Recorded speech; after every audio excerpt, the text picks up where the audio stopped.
A new study out of UC Berkeley says climate change has been linked to the suicides of almost 60,000 people in India over the last 3 decades. The numbers focus specifically on farmers. And the study suggests that failing harvests that push farmers into poverty are the likely reason why. Joining us now on set is one of the people behind that study, UC Berkeley PhD candidate and doctorate at UC Berkeley, Tamma Carleton. Tamma, how did you make this connection between suicides in India and climate change? That seems like it's a hard thing to put together.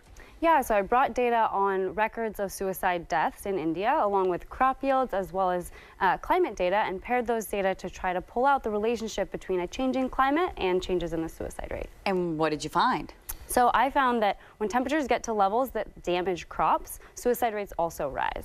And when we take this to thinking about climate change, I find that the warming that's already occurred in India has led to over 59,000 deaths throughout the country. And is this because farmers are in such despair that their crops are not growing with these increased temperatures? I mean, is that the bottom line? They just can't grow their crops and then they feel like there's nothing left to do?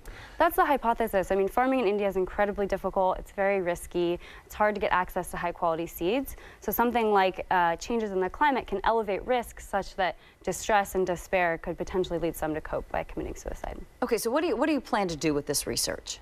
Yeah, I hope that this sort of underlies the urgency of climate change. We often talk about climate change as something for our children or our grandchildren, and this, I think, is really highlighting devastating consequences of this problem today.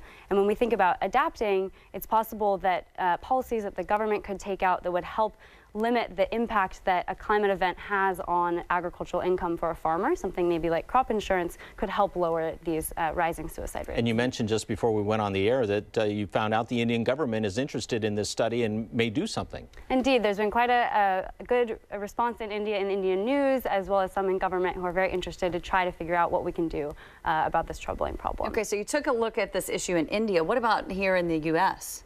I don't know of evidence here in the U.S. I'm sure we have some data we could look at this. It's harder in poorer countries, but here in the U.S. we have, plenty of good data where we could look at something like this to see if there's something similar going on. Is that the next step in all of this? Yeah, potentially. I would really like to look in other locations, but particularly in poor countries where we know that farming households are already very close to the poverty line, and meeting their basic needs is very difficult. How does research like this fit in with what's going on in the current political climate in the United States and around the world?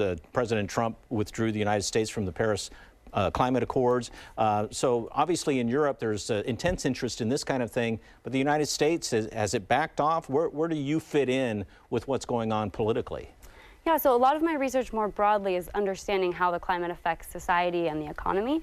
And we've seen a lot of sort of increased interest actually from local governments, from state governments, and private sector actors who know that this is affecting their bottom line today. And so I think while there's changes happening at the federal level, there's a lot of interest across the world and within the United States at a more local level to understand these impacts. And I guess the bottom line is when you start talking about an economic impact, that gets more attention than kind of this generic or it's hard to pin down a couple degrees Celsius or something like that. It's too out there. But when you start talking about hard numbers of cash crops that are dwindling, that makes an effect. I also think lives make an effect. One of the findings in my paper is that if you take one day during the growing season in India and increase it by just 1 degree, that leads to about 65 deaths across the country. And I think those lives are also something that really resonates with people, as well as the bottom line. Yeah, and did you look at once a farmer does take his or her life, what happens with that farm and with the family members left behind? Yeah, I don't have detailed information on these people for good reasons. We keep a lot of that data private.